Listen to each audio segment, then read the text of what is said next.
Donc, on va passer ici. Déjà, on va voir que les marchés américains les plus importants du monde. Je sais que la majorité parmi vous savent déjà cette information, mais une fois qu'on regarde un camembert du poids de la France dans les marchés mondiaux, là, on s'y rend compte en fait qu'investir sur les États-Unis, c'est presque obligatoire. En France, on a plus ou moins 900 sociétés achetables dans la bourse à ce moment. Sur les marchés américains, on a environ 9000 sociétés achetables.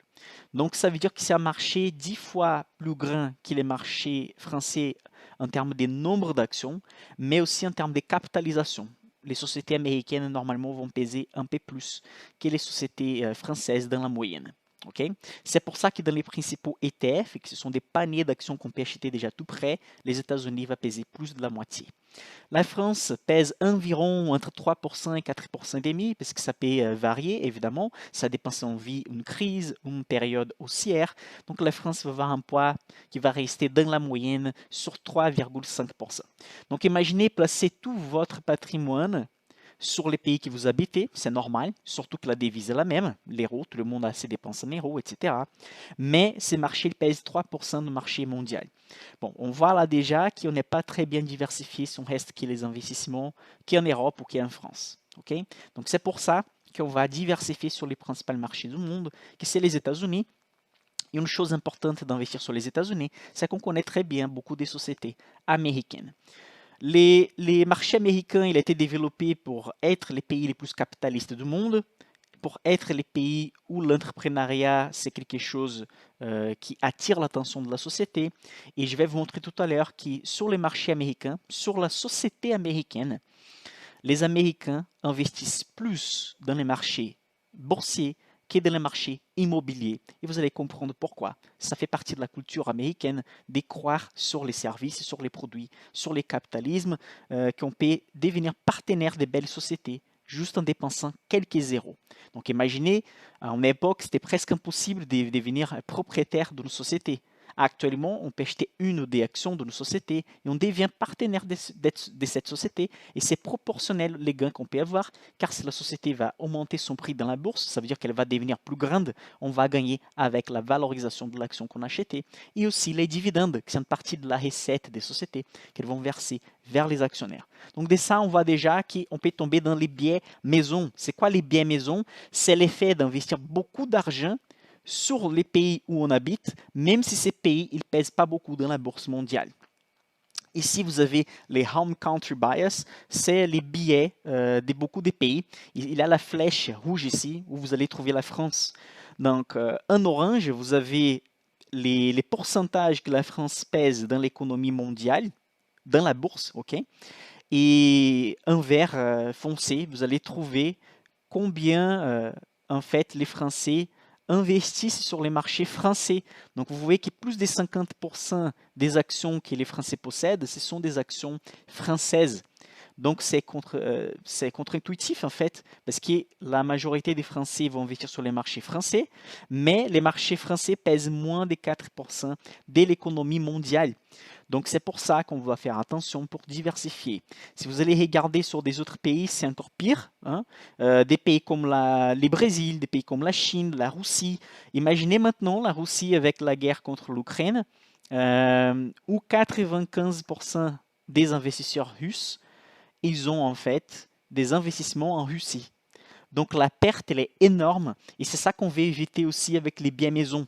On veut placer notre argent sur un autre pays, sur des autres types de sociétés, aussi pour diversifier avec ces biens politiques, géopolitiques qu'on possède, qu'on achète des actions dans un seul pays. Vous imaginez par exemple des investisseurs en Venezuela, une fois que l'actuel président entre guillemets, est arrivé au pouvoir, tous les millionnaires sont devenus pauvres, les pauvres sont devenus misérables. En Russie, la population maintenant, c'est compliqué pour toute la partie financière, la partie de l'argent il est bloqué en banque, ils ne peuvent pas faire des transferts d'argent. Donc aussi, investir aux États-Unis, c'est un peu se libérer de ces biais et aussi diversifier. Et évidemment que sur les marchés américains, il va y avoir les risques intrinsèques au marché américain, mais ça ne veut pas dire qu'on doit placer 100% de notre argent aux États-Unis, ni 100% en France. On doit avoir un équilibre entre les États-Unis, la France et pourquoi pas des autres pays encore. Donc ça, c'est les biais maison. Donc vous voyez que dans beaucoup de pays, les biais maison il est assez considérable, hein, ça pèse beaucoup. Beaucoup de gens investissent dans son propre pays et n'investissent pas ailleurs. Sans oublier en fait que les marchés américains utilisent les services et les produits des sociétés américaines tous les temps. Donc il n'y a même pas de sens de ne pas être partenaire de quelques sociétés américaines. Ok? Bon, les principales sociétés du monde, donc Amazon, Apple, Meta, Disney, Nike, Google, Tesla, Starbucks, Netflix. Est-ce qu'il y a quelqu'un ici dans les chats parmi vous qui n'ont pas utilisé un service de ces sociétés qui sont ici dans l'écran sur la dernière année ou depuis les 1er janvier? Est-ce que depuis les 1er janvier, vous n'avez pas utilisé aucune chose d'Amazon, Apple, Facebook, Starbucks, Nike, Disney? Peut-être vous n'avez pas regardé des films de Disney, Tesla, Netflix, je ne sais pas si vous êtes abonné à Netflix, ou vous n'avez pas utilisé les services de recherche Google. Est-ce qu'il y a quelqu'un ici dans les chats qui n'a jamais utilisé, depuis le 1er janvier, une de ces sociétés-là? Je vais voir. Qui va mentir? Impossible, je suis d'accord. Parce qu'à ces moments, vous êtes en train d'utiliser un service, une plateforme de Google qui c'est YouTube. Donc, je suis en train de transmettre ces lives-là à partir d'une plateforme de YouTube. Il y a des publicités qui vont apparaître avant, après, etc. Et donc, juste ça, ça va générer de la richesse pour Google déjà. Et c'est presque impossible de ne pas chercher quelque chose sur Google ou ne pas utiliser Gmail, les drives, etc. Ou regarder un film de Disney, ne pas avoir une chose sur Nike, ou ne pas avoir un produit d'Apple, ne pas avoir un compte Facebook. Donc, vous voyez que beaucoup de sociétés américaines sont dans notre vie. Je pourrais encore placer ici une autre dizaine de sociétés qui ce serait la même chose. McDonald's, Coca-Cola, etc. Ok? Donc on dirait qu'on donne de l'argent aux sociétés américaines tous les jours. Ok? Il y a une petite blague financière qui dit que c'est presque impossible d'aller aux États-Unis et ne pas donner au moins $1 à Warren Buffett au premier jour que vous êtes aux États-Unis. Parce que Warren Buffett, le plus important investisseur du monde, il est actionnaire des sociétés comme McDonald's, Coca-Cola et Apple, par exemple. Okay? Et les principales banques américaines aussi. Okay? Donc voilà, donc des sociétés que nous avons contact généralement. Donc c'est facile aussi de s'attacher à une société. Vous pouvez commencer à investir sur des sociétés que vous aimez bien. Pourquoi pas? Donc comme j'avais dit, mon objectif avec les Dollar Master, c'est investir $10 000 sur des grandes sociétés, moyennes sociétés et petites sociétés. Donc c'est sûr que parmi les grandes sociétés ici, comme par exemple Facebook qui a beaucoup baissé, ou Disney ou Nike, je vais investir une petite somme d'argent sur les grandes sociétés aussi. Ok? Bon, des investissements incontournables. Donc ici, vous avez des investissements qui, à partir des $100, sont devenus $70 000 avec Monster. Est-ce qu'il y a quelqu'un ici qui préfère Monster aux concurrents des boissons énergétiques? Red Bull, par exemple, ou des autres concurrents. Monster, c'est un classique dans la bourse. C'est une des sociétés qui s'est multipliée plus de fois dans l'histoire. Donc, un investissement de $100 est devenu $70 000. Sur Netflix, $100 est devenu $23 000. Donc, un autre exemple très connu, c'est Apple. Un investissement de $100 est devenu $7 000. Okay. Mastercard, $100 est devenu $6 000. Et pour faire ça, on a besoin de deux choses. Déjà, savoir un peu comment investir, avoir la base pour acheter des actions. C'est ça mon objectif avec ces vidéos sur YouTube. C'est à vous de transmettre des connaissances, partager un peu de mon expérience sur les investissements. Et c'est la patience et les temps. On n'est pas ici pour jouer sur les courts termes.